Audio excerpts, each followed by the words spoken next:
प्रश्नकाल अल्पसूचित प्रश्न माननीय सदस्य श्रीमती दीपिका पांडे जी। अध्यक्ष महोदय,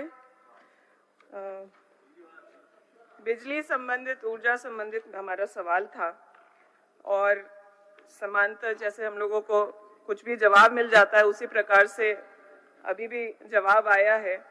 ये बजट का प्रावधान का जो डॉक्यूमेंट ऑफिशियल जो सरकार का है उसमें जरेडा के उपर्युक्त सभी योजनाओं के क्रियान्वयन हेतु वित्तीय वर्ष 2022-23 में भी 200 करोड़ रुपए प्रस्तावित हैं। विभाग ने मुझे जवाब दिया है कि वित्तीय वर्ष 22-23 के उक्त योजना के क्रियान्वयन 20 करोड़ रुपए का बजटीय आवंटन प्राप्त है। क्षेत्र की कुछ मांग मैंने विभाग के सामने रखी थी और ग्रिड बनाने का प्रपोजल मेरा भेजा प्रस्तावित था और लंबे समय तक वो जब नहीं हो रहा था तो और इस बात का एक्सक्यूज दिया जा रहा था कि अपने पास उसके लिए बजट नहीं है, लेकिन जहां सरकार 200 करोड़ रुपया का आवंटन रखी है वहां विभाग से जवाब आता है कि 20 करोड़ रुपए का ही प्रावधान है। इसी विषय में हमारा पूरक भी है अध्यक्ष महोदय। बिरिंची जी समझाइए माननीय सदस्य को। माननीय मंत्री जी। अध्यक्ष महोदय, आपका दल का है, माननीय सदस्य के द्वारा ये प्रश्न किया गया था और प्रश्न में था कि मध्यम विद्युतीकरण करने की योजना के लिए पूरा संरक्षण 22-23 में 200 करोड़ का प्रावधान, जबकि ये बात सही नहीं है। बताइए। वास्तव में 20 करोड़ रुपया का बजटीय प्रावधान था जो, और इनका और भी आपको पूर्ण संरक्षण मिलेगा, सारे सदस्यों को पूर्ण संरक्षण मिलेगा। चलिए माननीय मंत्री जी। अध्यक्ष महोदय, ये 200 करोड़ की जगह ये 20 करोड़ का प्रावधान था, बजटीय उपबंध था और इनका जो मांग है कि इनके जिले में विद्युतीकरण नहीं हो पाया है तो एक योजना है 23-24 में वहां के उपायुक्त से मांगा गया है और रिपोर्ट आ गया है। 98 गांवों को अगले वित्तीय वर्ष 2023-24 में उसका विद्युतीकरण करना है। इसके लिए पूरी योजना बना ली गई है और 23-24 में विद्युतीकरण कर लिया जाएगा। माननीय सदस्य संतुष्ट हैं? नहीं अध्यक्ष महोदय, आप पूरा मैं जानना चाहती हूँ कि मुझे जो विभाग के द्वारा जवाब दिया गया है वो डॉक्यूमेंट सही है या वो जवाब सही है या जो बजट के समय हम लोगों को पुस्तक दिया जाता है जो सरकारी डॉक्यूमेंट है उसमें दी हुई छपी हुई बातें सही हैं। आपके माध्यम से मैं उसकी कॉपी सरकार के पास भिजवाना चाहती हूँ कि इस तरह की गलती आखिर किस प्रकार से हो रही है। दूसरा ये कि मैंने अपने क्षेत्र के लिए मांग की थी, मुझे खुशी है कि हमारे जिले में 2 जो पिछड़े हुए ब्लॉक हैं, बुआरीजोर और सुंदर पहाड़ी में विद्युतीकरण का काम होगा, लेकिन मेरी मांग मेरे क्षेत्र को लेकर के थे, मेरे पिछड़े हुए प्रखंड को लेकर के था।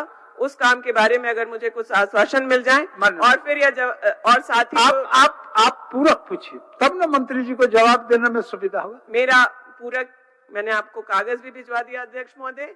मुझे विभाग से जो जवाब मिला है वो सही है कि या जो बजट का डॉक्यूमेंट दिया गया था उसमें छपी हुई बात सही है।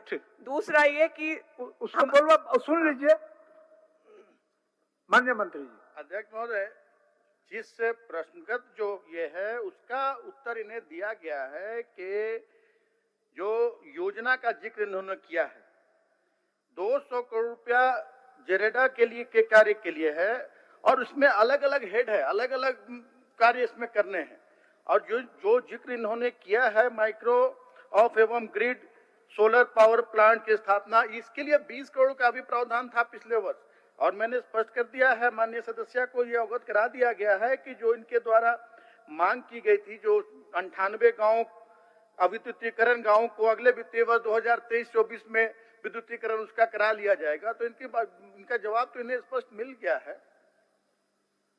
माननीय सदस्य महोदय, मैंने कागज आपको भिजवा दिया है, मैं मंत्री जी से निवेदन करूंगी कि उसको दिखवा लेंगे। ठीक। और उसमें जो मांग मैंने रखी थी उसी के लिए प्रावधान था, लेकिन उसके लिए कोई बात नहीं है, वो डॉक्यूमेंट सही हो जाए। दूसरा ये कि मैंने अपने एक पिछड़े प्रखंड के लिए भी मांग रखी थी, बुआरी जोर और सुंदर पहाड़ी में जो काम होगा उसका मैं स्वागत करती हूँ। उस सूची में ठाकुर गंगटी को भी जोड़ लिया जाए, मेरा निवेदन है अध्यक्ष ठीक महोदय। ठीक। निश्चित रूप से अध्यक्ष महोदय। माननीय सदस्य बीरेन चुनारायण जी। माननीय अध्यक्ष महोदय, इसके पहले कि मैं सवाल करूं, एक आग्रह आपसे कि पुष्पा देवी जी जो विधायक हैं उन्हें वो धरने पर बैठी है महोदय, मेरा आपसे आग्रह है कि किन्हीं को भेज के बुलवा लिया जाए महोदय।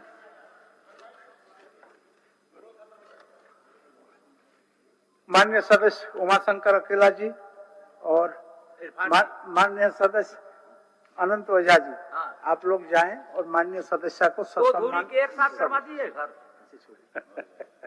ओझा जी के साथ जाइए। बीरेन चुनारायण जी, आप प्रश्न पूछिए।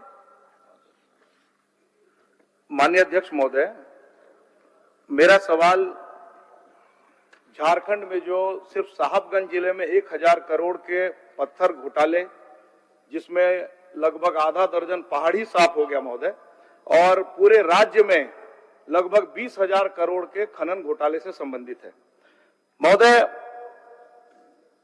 मुझे जो जवाब मिला है महोदय, वो उसमें लिखा है कि आंशिक रूप से स्वीकारात्मक है, लिखा है महोदय।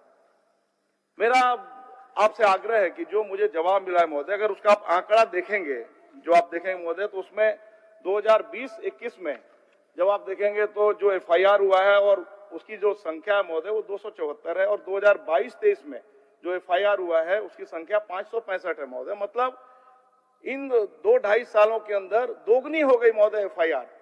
अब जो पत्थर घोटाला हो रहा है महोदय, खनन अवैध रूप से हो रहा है महोदय, तो उसमें जब एफआईआर दोगुनी हुई है महोदय, तो कितने ऐसे मामले हैं जिसका एफआईआर हुआ ही नहीं महोदय। महोदय, मेरा आपसे आग्रह है, मैंने एक और उसमें सवाल किया था कि क्या उसमें अवैध पत्थर खनन में जो विस्फोटक हैं वो कहां से आते हैं, वो उसका प्रयोग किस प्रकार से होता है महोदय। जब इतने बड़े पैमाने पर अवैध पत्थर का खनन हो रहा है तो कहीं ना कहीं से तो जेलेटिन आता होगा महोदय, कहीं ना कहीं से तो यूरिया आता होगा महोदय, कहीं ना कहीं से तो विस्फोटक के अन्य पदार्थ आते होंगे महोदय। तो महोदय, ये सीधे सीधे एनआईए का मामला है महोदय। इसका अर्थ है कि वो सिर्फ पत्थर का खनन नहीं कर रहे महोदय, वो उग्रवादियों से भी उनका सांठ-गांठ है महोदय, और इसकी उच्च स्तरीय जांच होनी चाहिए महोदय। सरकार को इस पर जवाब चाहता हूं। माननीय मंत्री जी।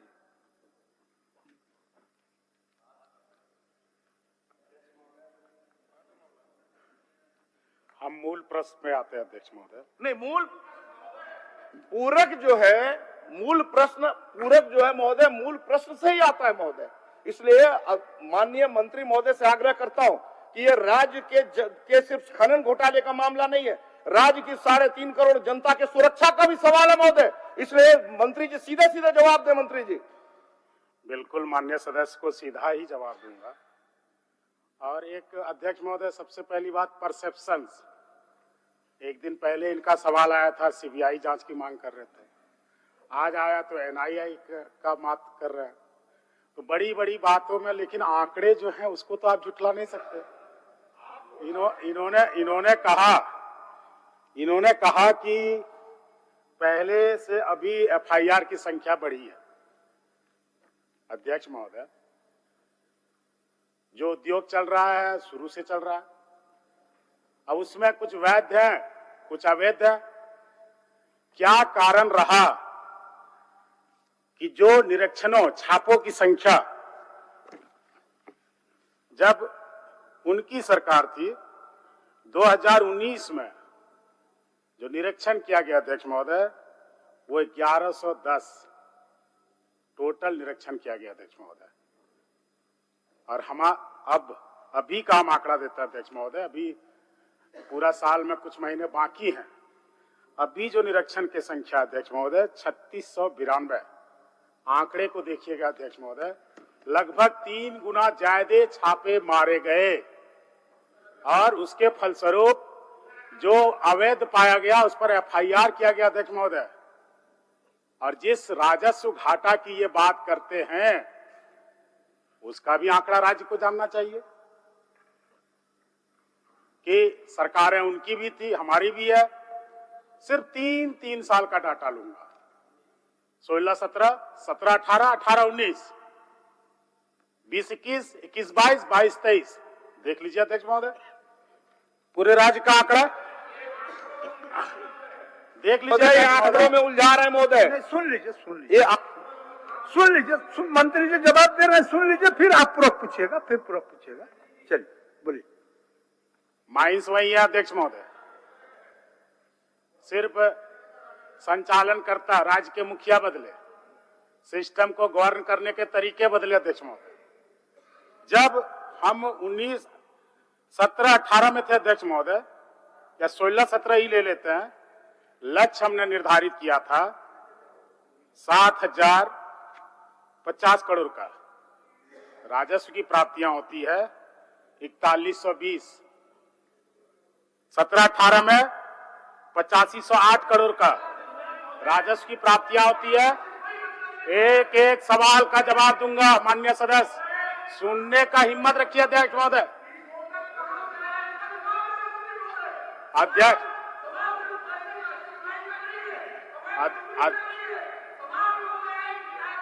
मैं बेन जी, मान्य सदस्य,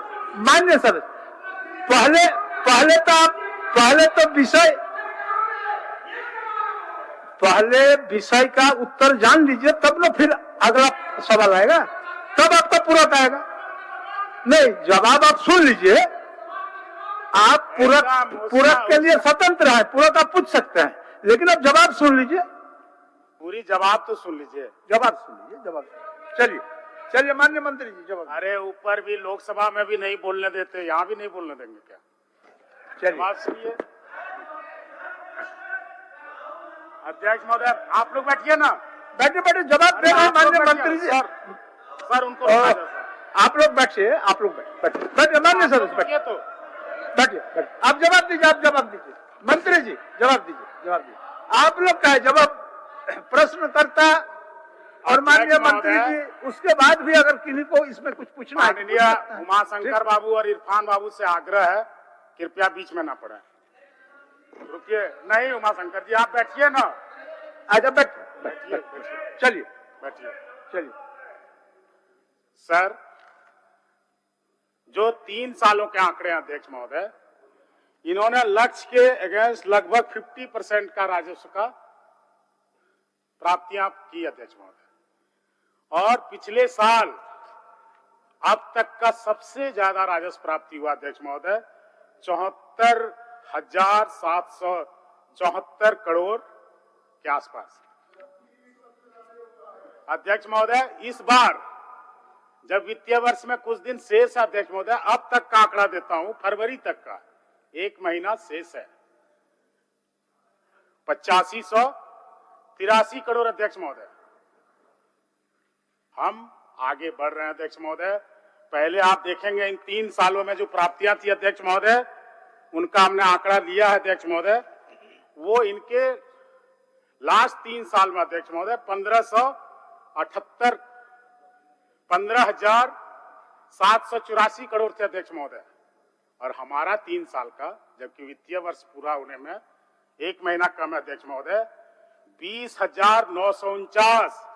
यदि आंकड़ों को देखें 3 साल उनके लास्ट के और हमारे शुरू के 3 साल, तो हम लगभग 5,000 करोड़ की ज्यादा राजस्व की प्राप्तियां किए हैं अध्यक्ष महोदय। ये राज्य के जनता को, माननीय सदस्यों को जानना चाहिए, और इसके आंकड़े आप कहें तो सार्वजनिक कर दें, और सार्वजनिक है अध्यक्ष महोदय।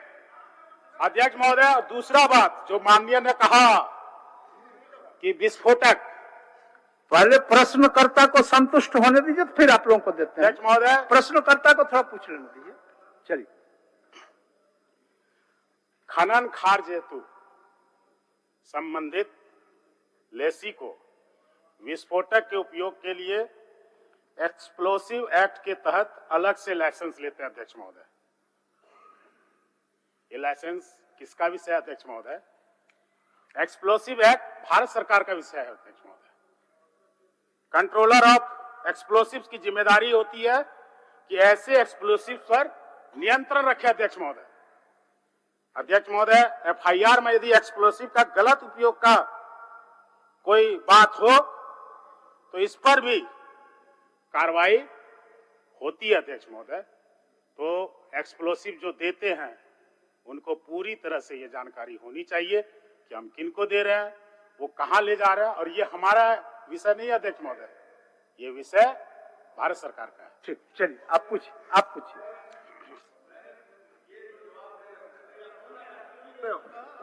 दो इसको भाई, लाइन तो दो। महोदय मेरा बहुत ही विनम्र आग्रह आपसे कि इन्होंने जो जवाब दिया है वो जवाब दिया है जो वैध है उसके लिए जवाब दिया है, लेकिन जो अवैध माइनिंग हुआ महोदय, जिसमें आधा दर्जन से ज्यादा पहाड़ साफ हो गए, वहां विस्फोटक कहां से आए महोदय, मेरा ये सवाल है। वैध को कब, मुझे पता है कि भारत सरकार उसके लिए लाइसेंस देती है। जो अवैध जो पत्थर के खनन हुए और जिसमें बड़ी मात्रा में बिहार और बंगाल भेजे गए, जिसमें जहाज में भर भर के हाईवा और ट्रक में माल जा रहे थे, जो ट्रक डूब गया महोदय, जिसका कोई माई बाप नहीं है, कोई बोला भी नहीं कि हाँ ये हमारा है, वो जो खनन हुए वो विस्फोटक कहां से आए, ये सरकार जवाब दे महोदय, ये जानना चाहते। चलिए आप क्या पूछना चाहते हैं, बोलिए। महोदय, कल भी सदन में इस तरह का एक प्रश्न आया था और आज भी ये प्रश्न आया है। आए दिन समाचार पत्रों में हम लोगों को यह देखने को मिलता है कि साहेबगंज में पहाड़ के पहाड़ गायब हो गए, पलामू में पहाड़ के पहाड़ गायब हो गए, अवैध उत्खनन हो रहा है महोदय। ये राजस्व की क्या प्राप्ति हो रही है, नहीं प्राप्ति हो रही है, इसका बिल्कुल विषय नहीं। विषय ये है कि अवैध उत्खनन हो रहा है। महोदय, कल की तरह फिर मैं आपसे संरक्षण चाहता हूं। आप जिस कुर्सी पर विराजमान है महोदय, उसमें जुडिशियरी पावर भी, न्यायिक पावर भी है। अभी तक आसन पर विराजमान होने के बाद अभी तक इसका इस्तेमाल आपने नहीं किया है महोदय। मैं बड़े ही विनम्रता से आपसे आग्रह करता हूं महोदय कि अवैध खनन के मामला में विधानसभा की एक कमेटी बना दी जाए महोदय, और इसका आपके सत्ता पक्ष के भी लोग रहेंगे महोदय, विपक्ष के भी, जिसका सदस्य को आप बनाना चाहे आप बनाएंगे महोदय। मैं बोल दे रहा हूं, उसके बाद बोल लीजिए सुदीप भैया। हम समझ रहे हैं सबसे ज्यादा तकलीफ आप ही को हो रही होगी महोदय। थोड़ा सा अपने पावर का इस्तेमाल किया जाए महोदय, ये राज्य के बहुत बड़ा विषय है महोदय, और आपका संरक्षण इस राज्य को आज चाहिए। आज 3.5 करोड़ जनता आपको भी देख रही है महोदय। हाई कोर्ट के जज को हम नहीं देख पाते हैं, लेकिन आपको हम लोग देख रहे हैं महोदय, आपसे सवाल कर पाते हैं। ये हम लोगों को स्वतंत्रता, ये हम लोगों का अधिकार है। इसलिए आपसे आग्रह है महोदय, एक विधानसभा की कमेटी बना करके ये अवैध उत्खनन का जांच कराया जाए महोदय। पलामू में भी कई पहाड़ गायब हो गए महोदय, आपको भी ये अवैध उत्खनन का जांच हो। पलामू में भी कई पहाड़ गायब हो गए महोदय, साहेबगंज के रोज हम लोग पढ़ते हैं महोदय। ये झारखंड में हो क्या रहा है महोदय? और ऐसा अगर होता रहेगा और हम लोग आग पर आग पट्टी बांध करके बैठे रहेंगे महोदय, तो हम लोग सदन में इसलिए नहीं आए हैं महोदय। इसलिए आपसे नम्रता पूर्वक आग्रह है, हाथ जोड़ करके आग्रह है, विनती है महोदय, आप न्याय कीजिए और विधानसभा का कमेटी बनाइए। यही मैं आप। सुदीप जी, आप क्या बोलना चाहते हैं? मान्यवर मंत्री जी ने बड़े स्पष्ट आंकड़ों से यह दर्शा दिया कि पहाड़ों के गायब होने की जो रफ्तार थी वो इनके शासनकाल में क्या थी। 3 वर्ष का आंकड़ा दिया, 3 वर्ष का आंकड़ा भी मिला। अब जिस जेपीसी की बात ये कर रहे हैं, जिस संयुक्त संसदीय समिति की बात ये कर रहे हैं, देश की संसद नहीं चल रही है। जिस लोकतांत्रिक व्यवस्था और आसन की गरिमा की बात कर रहे हैं, ज्वाइंट पार्लियामेंट्री कमेटी देश में नहीं बन रही है, जहां लोकतंत्र खतरे में नहीं है मान्यवर। ये जितना भी प्रश्न है, ये प्रश्न इसी तरीके से किया जा रहा है कि कहीं ना कहीं ये चीजें नैरेटिव सेट किया जाए। जब आंकड़े बताते हैं कि एफआईआर दुगनी है, जब आंकड़े बताते हैं कि राजस्व बढ़कर आया है, तो फिर ये भ्रम की स्थिति बनाने की जरूरत है। और उनको दीजिए, उनको मनीष जी क्या बोलते? मनीष जी, अध्यक्ष महोदय, मनीष जी, भानु जी, मनीष जी, अगर मंत्री जी का हृदय बहुत साफ है अध्यक्ष महोदय, तो एक बात की घोषणा कर दें कि आज जहां पर भी माइनिंग हुआ है वहां पर माइनिंग दिखता है। आजकल एरियल सर्वे का सुविधा उपलब्ध है। भारत सरकार ने कई एक चीजों में, आयरन ओर में, कोल में ये किया है, जहां पर एरियल सर्वे करा करके लोगों पे पेनल्टी किया है। अगर आपका हृदय क्लियर है, आपने राजस्व का आंकड़ा दिया, राजस्व का आंकड़ा कोयला का है, पत्थर का है, बालू का है, इसका सेग्रीगेशन नहीं है। हमारा आरोप है कि पत्थर आपने चोरी करवाया है। अगर आपका हृदय क्लियर है तो आप एरियल सर्वे का ऑर्डर करिए, दूध का दूध और पानी का पानी हो जाएगा चलिए, मंत्री जी। माननीय मंत्री। अगर आपका हिम्मत है तो आगे बढ़िए। माननीय मंत्री जी, सबको मिला के एक साथ जवाब दे दीजिए, सब माननीय सदस्यों का एक साथ जवाब दे दीजिए। हेमंत है तो हिम्मत है, हिम्मत है, हिम्मत है तो जाइए इस चिट्ठी का जवाब ले आइए जो माननीय मुख्यमंत्री जी ने आपके रेल मंत्री को लिखा है। जाइए, हमारे दुमका के डीसी ने पाया कि आपके रेलवे के अधिकारियों की संलिप्तता है, जाइए जाके लेके आइए, ये आपको दे रहे हैं। अभी तक नहीं आया जवाब अध्यक्ष महोदय। अध्यक्ष महोदय, पत्थर की बात आई, उसका भी सेरीगेट करते हैं, लीजिए, देते हैं आपको, लीजिए जवाब सुन लीजिए, जवाब सुन जवाब लीजिए, सुनिए आप जवाब सुन लीजिए, सारे लोगों का तो ले ही रहा है, तो जवाब तो सुनिए। पत्थर का भी हम इनको दे दे रहे हैं अध्यक्ष महोदय, आंकड़े हैं हमारे पास। जो संथाल परगना के अंदर पत्थर से प्राप्त राजस्व अध्यक्ष महोदय 2020-21 में जो हमारा है अध्यक्ष महोदय वो 205 करोड़ का है अध्यक्ष महोदय। फिर 21-22 में 205 करोड़ का अध्यक्ष महोदय, 22-23 में 330 करोड़ का अध्यक्ष महोदय। और ज्यादा बोलेंगे तो अभी कुछ समय दिया जाए अध्यक्ष महोदय, पिछले 3 साल में पत्थर का उनके कार्यकाल में क्या था वो भी डिफरेंस आ जाएगा अध्यक्ष महोदय। हमने लगातार राजस्व में प्राप्तियां बढ़ोतरी की है अध्यक्ष महोदय। अब अंतिम मान्य प्रश्न करता महोदय, आप बोलना चाहते हैं कुछ बोलना चाहते हैं? पूछिए।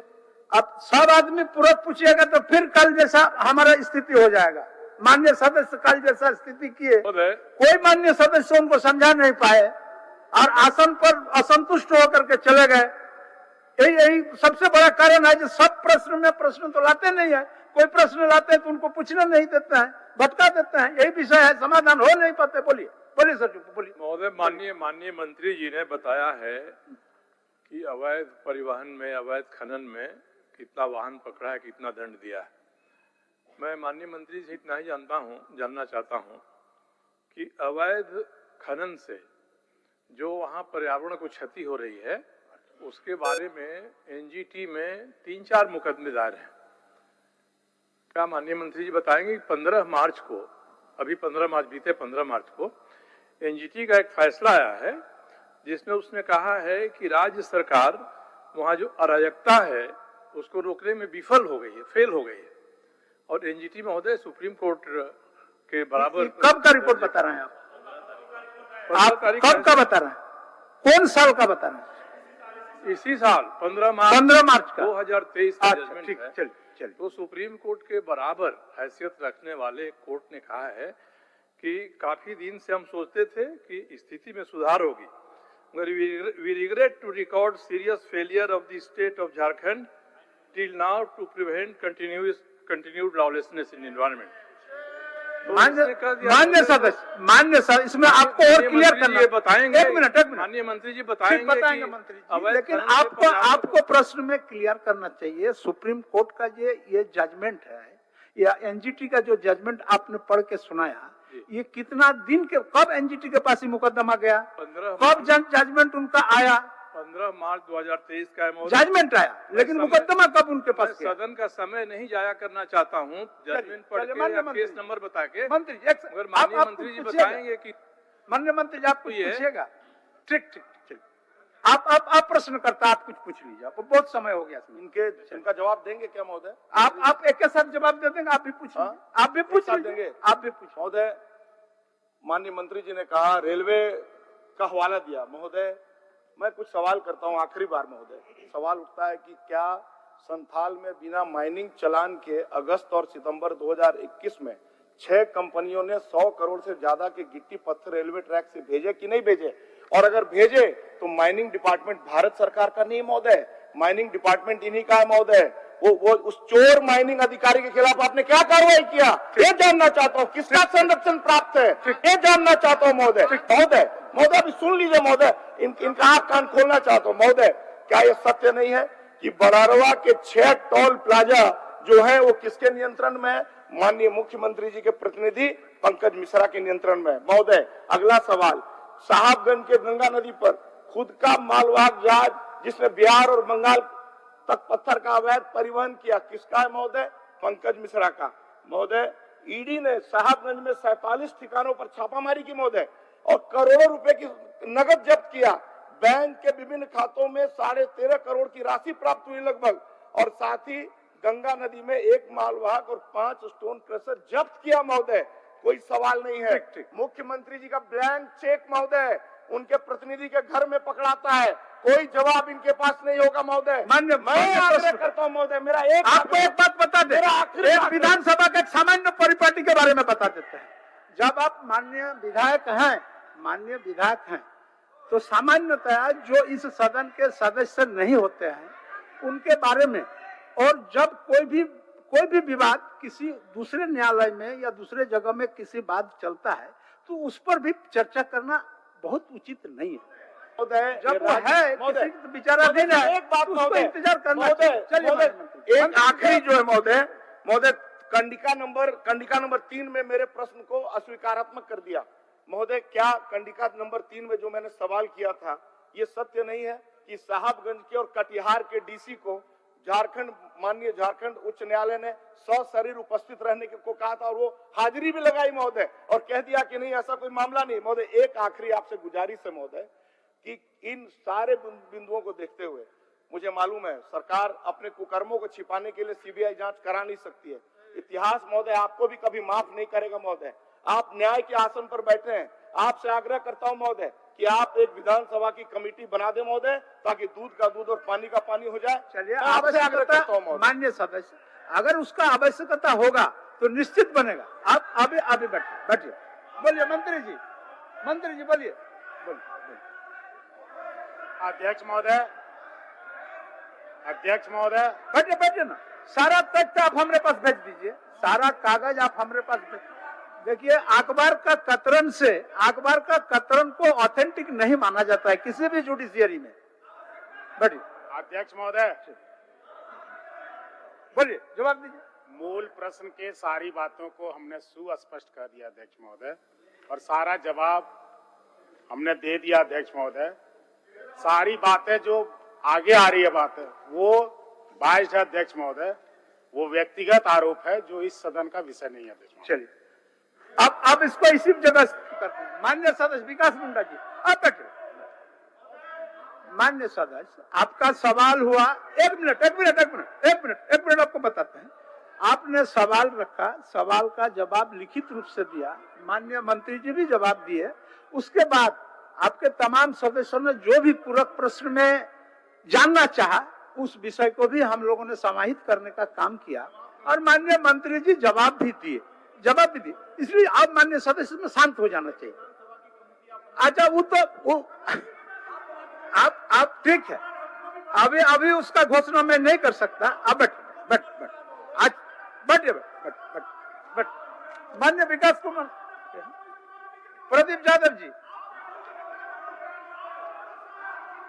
अच्छा आप एक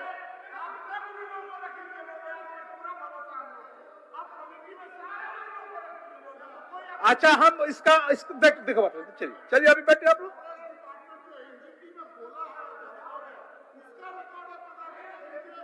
अच्छा, जब जांच होगा तो सारा विषय आएगा। बैठिए। प्रदीप यादव जी, पूछिए। अब आगे चलने दीजिए, प्रश्नकाल को बढ़ाने दीजिए। एक प्रश्न में सारा प्रश्नों को मत कर दीजिए, सारा प्रश्नों को जाने दीजिए। चलिए पूछिए। अध्यक्ष महोदय, हमने जो प्रश्न लाया है ऊर्जा विभाग से, और सरकार ने सारी बातों को स्वीकार की है, जिन प्रश्नों को हमने सरकार के सामने रखा। अध्यक्ष महोदय, सरकार ने माना है कि ऊर्जा मित्र गलत बिलिंग करते हैं। इसकी शिकायत बिजली वितरण निगम को पता है, निदेशालय को पता है। निगम के निदेशालय मनीष कुमार ने 8/2/2023 को क्षेत्रीय पदाधिकारियों को वीडियो कॉन्फ्रेंसिंग के माध्यम से उन पर कार्रवाई के भी निर्देश, FIR के भी निर्देश दिए हैं। अपने उत्तर में विभाग माननीय सदस्य, एक मिनट। माननीय सदस्य नारायण दास जी बाहर धरने पर बैठे हुए हैं। अब जयप्रकाश भाई पटेल और इरफान अंसारी दोनों जाकर के माननीय सदस्य को सदन के अंदर लाने का काम करें। चलिए बोलिए। सरकार ने अपने उत्तर में विभाग यानी सरकार ने यह भी स्वीकार की है कि गलत बिल एंट्री होने पर सॉफ्टवेयर में हमें जानकारी मिलती है, उसमें सुधार करके ऊर्जा मित्रों पर समय समय पर कार्रवाई करते हैं। अध्यक्ष महोदय, केवल एक प्रश्न के उत्तर पर उन्होंने ना कहा है कि अवैध वसूली की मुझे कोई जानकारी नहीं है। अध्यक्ष महोदय, मैं इस प्रश्न पर तो बाद में जाऊंगा, मेरा सीधा पूरक है, यदि सरकार अपने विभाग को समय समय पर गलत बिलिंग की सूचनाएं प्राप्त हुई, उन सूचनाओं की संख्या कितनी है और उन कितने ऊर्जा मित्रों पर एफआईआर हुए और अब तक कितने पर कार्रवाई हुई है, सीधा मेरा प्रश्न है। माननीय मंत्री जी। अध्यक्ष महोदय, माननीय हमारे बड़े भाई प्रदीप यादव जी ने जो सवाल किया था और ये कहा कि शिकायत मिलती है और इसको स्वीकार किया है, ये सही है, लेकिन अगर ये निर्देश, ये जो इनके कंडिका 2 का जो सवाल है कि माननीय के आलोक निदेशक मनीष कुमार ने जो वीडियो कॉन्फ्रेंसिंग करके के माध्यम से ये निर्देश दिया है कि गलत बिलिंग करने वाले ऊर्जा मित्रों पर केस दर्ज करें, लेकिन गलत बिलिंग करने वाले ऊर्जा मित्रों का अगर शिकायत है, उसका प्रामाणिकता अगर होती है, कोई प्रामाणिकता होती है तो 24 घंटे के अंदर उन पर कार्रवाई करने का निर्देश दिया गया है। और जहां भी ऐसे कोई प्रामाणिक अभी तक कोई तथ्य नहीं मिले हैं, इसलिए अभी तक कोई कार्रवाई का डाटा हमारे पास नहीं है। लेकिन निश्चित रूप से, और एक बात और स्पष्ट कर देना चाहूंगा, अभी ढेर सवाल है, आप ही लोगों का बहुत सवाल है। चलिए ना बैठे माननीय सर।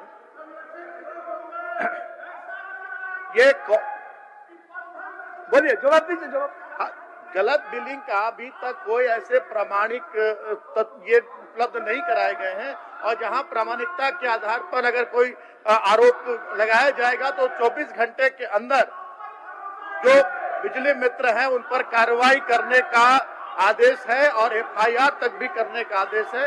लेकिन ऐसा कोई प्रामाणिक अभी तक कोई शिकायत नहीं मिल पाया। अध्यक्ष महोदय जी, खुद इन्होंने उत्तर में लिखा है कि ऊर्जा मित्र द्वारा बिलिंग के दौरान गलत डाटा एंट्री होने पर सॉफ्टवेयर से गलत बिल मिलने की शिकायत विभाग को समय समय पर प्राप्त होती रहती है। हमने तो पूछा कि कितनी शिकायतें प्राप्त हुई आपको, जब आप खुद कह रहे कि हमें प्राप्त होती है, कितनी शिकायतें प्राप्त हुई और उन शिकायतों के जांच पर आपने क्या कार्रवाई किया? हम तो आपने खुद स्वीकार किया है, तो ये हमें बताना चाहिए ना कि भाई कितनी शिकायतें मिली, कितनी कार्रवाई हुई, उसके कार्रवाई के स्वरूप क्या है, कितने एफआईआर, हम तो इतना ही मांग रहे हैं आपसे। खुद आप अध्यक्ष महोदय, जो शिकायतें मिलती है और जो शिकायत में बहुत सारे ऐसी बातें बिंदु होते हैं जो सही नहीं होते हैं और उपभोक्ता को संतुष्ट किया जाता है विभाग के द्वारा, ये मैंने कहा। और जो भी अगर वो प्रामाणिकता के आधार पर देंगे कि हमारा ये बिल यूनिट इतना था और हमारा बिलिंग इतना हुआ, ऐसा अगर कोई प्रमाण आता है तब बिजली मित्र पर कार्रवाई करने का प्रावधान है। जो शिकायतें मिलती है इसको स्वीकार किया गया है कि हमारा बिजली बिल इतना ज्यादा क्यों आ गया, लेकिन जब वो जाते हैं संबंधित अधिकारी के पास, अभियंता के पास, उन्हें संतुष्ट किया जाता है कि आपका बिजली बिल इस कारण से, इसका यूनिट इतना था, इसका पर यूनिट चार्जेस इतना है, उसको मल्टीप्लाई करके उसको बताया जाता है।